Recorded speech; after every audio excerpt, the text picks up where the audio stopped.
Pada kesempatan kali ini kita akan membahas mengenai single sampling plan dan beberapa konsep mendasar terkait dengan acceptance sampling. Lalu apa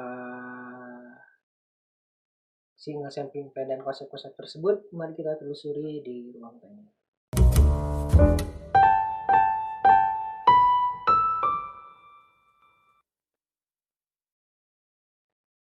Assalamualaikum warahmatullahi wabarakatuh. Langsung saja kita lihat pembahasannya terkait dengan single sampling plan.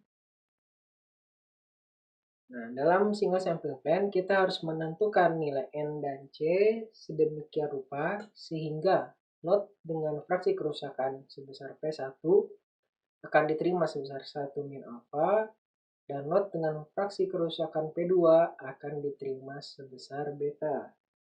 Di mana P1 itu adalah acceptable quality level atau AQL, di mana definisinya adalah sebagai berikut. Rata-rata tingkat kualitas paling rendah yang masih bisa diterima. Kata kuncinya ada di rata-rata. Kemudian P2 atau lot tolerance percent defective disingkat menjadi LTPD itu adalah tingkat kualitas paling rendah untuk setiap lot yang masih bisa diterima. Jadi kalau AQL itu menghitungnya kita punya 10 lot, misalnya kita nerima 10 lot. Nah, 10 lotnya di masing-masingnya dihitung, dirata-ratakan. Nah, baru hasil rata-ratanya itu dibandingkan dengan AQL. Kalau LTPD dari 10 lot, nah masing-masingnya itu kita bandingkan dengan batas LTPD. Kurang lebih seperti itu penjelasan perbedaan AQL dengan LTPD. Nah, kemudian kita akan melihat apa yang dimaksud dengan alfa dan beta. Alfa itu adalah kesalahan kita menolak sesuatu hal yang baik. Dengan demikian, produsen itu rugi karena dia sudah memproduksi yang baik tapi ditolak. Dengan kata lain, ini adalah risiko produsen.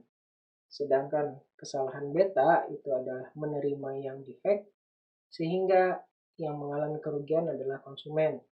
Dan demikian, beta biasa diasosiasikan dengan risiko yang dimiliki oleh konsumen.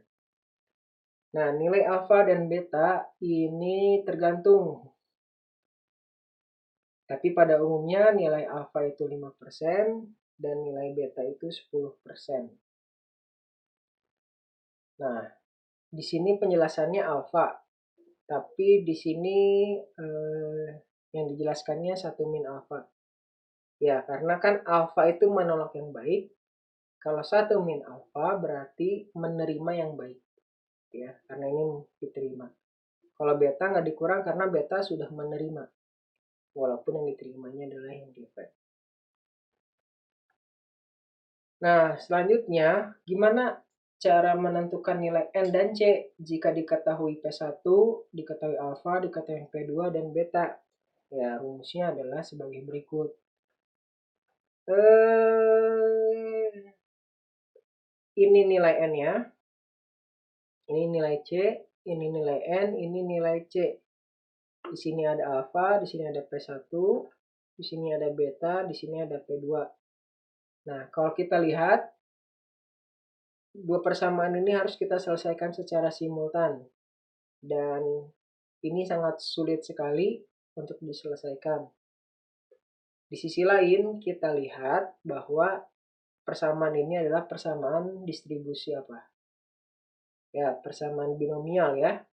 Nah, kenapa kita menggunakan binomial? Padahal untuk sampling itu lebih tepatnya menggunakan hypergeometric. Karena sudah dijelaskan pada video sebelumnya bahwa hypergeometric bisa didekatkan dengan binomial dan binomial itu relatif lebih mudah untuk dilakukan perhitungan. Meskipun binomial lebih mudah dilakukan perhitungan, untuk menyelesaikan persamaan ini sangat sulit. Oleh karena itu, kita bisa menggunakan yang namanya monograf dari binomial. Gambarnya seperti ini. Kita ilustrasikan misalnya P1-nya 0,2, P2-nya 0,8, alfanya 5%, kemudian betanya 10%. Nah, di sebelah sini adalah probability acceptance, probability diterima. Yang di sebelah sini adalah nilai P kecilnya. Nah, kemudian kita coba ilustrasikan. Di sini alfanya 5%, tapi ketika pindah ke probabilitas penerimaan, maka harus dihitungnya 1 min alfa, yaitu 95%. Kemudian P1-nya di sebelah sini itu 0,2. Setelah itu kita tarik garis di antara kedua titik tersebut. Kita lakukan hal yang sama untuk beta di 10%. Kemudian untuk P2-nya di 0,8. Kita tarik garis lagi, sehingga kita punya perpotongan. Pada perpotongan ini kita bisa membuat atau mengidentifikasi kotak di mana titik tersebut berada ya, titik potongnya. Untuk kotaknya kecil, tapi kalau dibesarkan kurang lebih menjadi seperti yang sebelah sini. Nah, kita cek di kotak ini garis merah yang kena ya, yang bersinggungan tuh yang mana? Nah, ternyata di sini kita bersinggungan dengan C sama dengan 3. C itu kriteria penerimaan. Dan ke sebelah sininya, ke sebelah atasnya, itu kita mendapatkan N jumlah sampelnya itu sama dengan 90. Sehingga perencanaan penerimaannya agar P1 0,2 diterimanya 95%, P2 0,8 diterimanya 10%, itu hasilnya seperti ini ya. N-nya 90, C-nya 3. Kurang lebih itu cara membaca monograf. Meskipun demikian, metode grafik seperti ini masih kurang praktikal untuk digunakan. Oleh karena itu, terdapat metode yang menggunakan konsep tabel seperti MIL-STD 105 yang akan kita bahas di episode selanjutnya. Yaitu adalah pembahasan dari single sampling plan. Kita sudah bahas AQL, LTPD, resiko produsen, dan resiko konsumen. Lalu apa kita bisa bungkus pada kesempatan kali ini?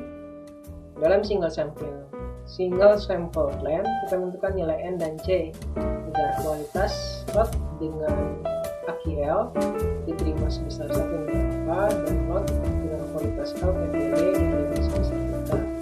Untuk ujiannya digunakan distribusi binomial dan monografnya. Kemudian juga metode yang digunakan saja seperti MIL-STD 105. Berarti sudah ada roaming plan.